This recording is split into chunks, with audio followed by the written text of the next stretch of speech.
1.5 ವರ್ಷ ಆಗಿದ್ರೂ ಕೂಡ ಆಸ್ಪತ್ರೆಯ ಅಧ್ಯಕ್ಷನಾಗಿರ್ತಕ್ಕಂಥದ್ದು ನಿನ್ನೆ.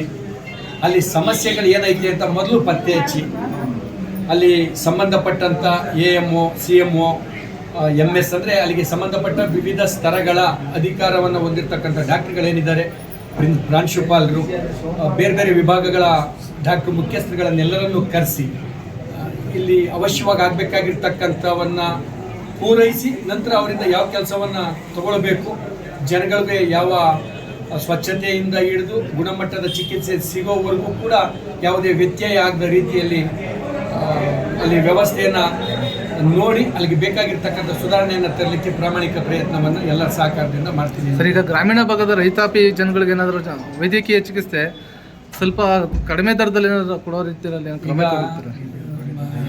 ಏನು 2-3 ವಿಧಾನಗಳಿವೆ. ಮೊದಲನೇದಾಗಿ ರಾಜ್ಯ ಒಕ್ಕಲಿಗರ ಸಂಘದಲ್ಲಿ ಸದಸ್ಯರಾಗಿರ್ತಕ್ಕಂಥವ್ರಿಗೆ 25%, 25% ರಿಯಾಯಿತಿಯ ಚಿಕಿತ್ಸೆ ದೊರೀತಾ ಇರ್ತಕ್ಕಂಥದ್ದು ಈಗಾಗಲೇ ಸಾಕಷ್ಟು ಜನಕ್ಕೆ ಗೊತ್ತಿರ್ತಕ್ಕಂಥದ್ದು. ಅಂದರೆ ಅಲ್ಲಿ ಮೆಂಬರ್ಶಿಪ್ಪನ್ನು ಹೊಂದಿರತಕ್ಕಂಥವ್ರಿಗೆ.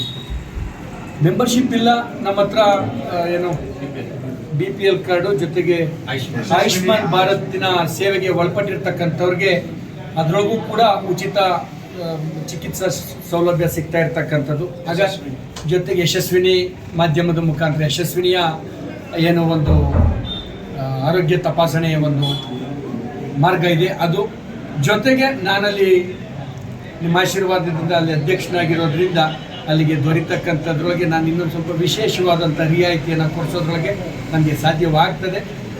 ಆ ಕಷ್ಟದಲ್ಲಿರ್ತಕ್ಕಂಥವ್ರಿಗೆ ನನ್ನ ತಿಳುವಳಿಕೆ, ನನ್ನ ಶಕ್ತಿ ಸಾಮರ್ಥ್ಯದ ಅನ್ವಯ ಆ ಸಹಾಯವನ್ನು ಕೂಡ ಅವ್ರ ಮನೆ ಬಾಗಿಲಿಗೆ ತಲುಪಿಸುವಂಥ ಕೆಲಸವನ್ನು ಮಾಡ್ತೀನಿ. ಸರ್, ಆಸ್ಪತ್ರೆ ವಿಸ್ತಾರ ಮಾಡೋದಕ್ಕೆ ಇದು ಮಾಡ್ತೀರಿ ಸರ್? ಅದು ಒಂದೇ ಸರ್ತಿ ಅಷ್ಟು ಸುಲಭವಾದಂಥ ವಿಚಾರವಲ್ಲ. ಅದು ಮಾಡಬೇಕು ಅಂತಂದರೆ ಈಗಿರ್ತಕ್ಕಂಥ ಆಸ್ಪತ್ರೆಯನ್ನು ಕೆಡವಿ ಮಾಡಬೇಕಾಗಿರ್ತಕ್ಕಂಥದ್ದು, ಏನು ಅವಶ್ಯವಾಗಿ ಪಾರ್ಕಿಂಗಿಗೆ ಬೇಕಾಗಿರ್ತಕ್ಕಂಥದ್ದು -5, 6 ಕೆಳಗೋಗಬೇಕು, ಭೂಮಿ ಮಟ್ಟಕ್ಕಿಂತ ಕೆಳಗಿಂತವೆಲ್ಲ ಇರೋದ್ರಿಂದ ಒಂದೇ ಸರ್ತಿ ಕೈಗೆತ್ಕೊಳ್ಳೋಕ್ಕಾಗಲ್ಲ. ಯಾಕೆಂದರೆ ಮೊನ್ನೆ ನಮ್ಮ ಮೆಡಿಕಲ್ ಕಾಲೇಜ್ಗೆ, ವೈದ್ಯಕೀಯ ಕಾಲೇಜ್ಗೆ ಮತ್ತು ಹೆಚ್ಚಿನ 100 ಸೀಟ್ಗಳನ್ನು ಮೆಡಿಕಲ್ ಕೌನ್ಸಿಲ್ ಆಫ್ ಇಂಡಿಯಾ, ಭಾರತೀಯ ಆರೋಗ್ಯ ಸಂಸ್ಥೆ ಏನಿದೆ ಮೆಡಿಕಲ್ ಕೌನ್ಸಿಲ್ಲು, ಅವರು ನಮಗೆ ಪುನಃ ಹೆಚ್ಚುವರಿಯಾಗಿ ಮಂಜೂರಿ ಮಾಡಿರ್ತಕ್ಕಂಥದ್ದು. ಅಂದರೆ 100 ಸೀಟು ಅಂದರೆ ಭಾಳ ದೊಡ್ಡ ಸಂಖ್ಯೆಯ ಸೀಟ್ಗಳ ಮಂಜೂರಾತಿ ಸಿಕ್ಕಿರೋದು.